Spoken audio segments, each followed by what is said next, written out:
నిన్న పూజ చేసిన పువ్వుల్ని సూర్యోదయం తర్వాత భగవంతుడి పాదాల మీద ఉండకూడదు.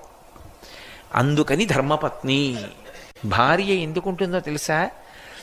భర్త ఏ కారణం చేతనైనా తెల్లవారకట్ట పూజామందిరంలోకి వెళ్ళలేదనుకోండి, కొన్నాళ్ళు వెళ్ళాడు ఆయన, పాపం తెల్లారకట్ట వెళ్ళి చేసేవాడు. ఆయన కర్మ, ఏ షుగరో వచ్చింది, వెళ్ళాలి వాకింగ్కి తప్పదు, లేకపోతే ఆరోగ్యం నిలబడదు. ఇప్పుడు ఆయన వెళ్ళొచ్చి స్నానం చేసే లోపల సూర్యోదయం అవుతుంది.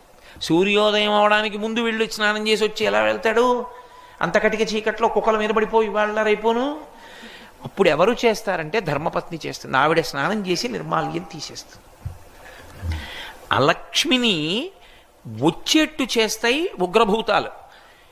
అవి రాకుండా ఒకవేళ ధర్మపత్ని కూడా సూర్యోదయానికి ముందర లేచి తీయలేకపోయిందనుకోండి, వాటిని ఇంట్లోకి రాకుండా ఆపగలిగింది ఎవరో తెలుసా?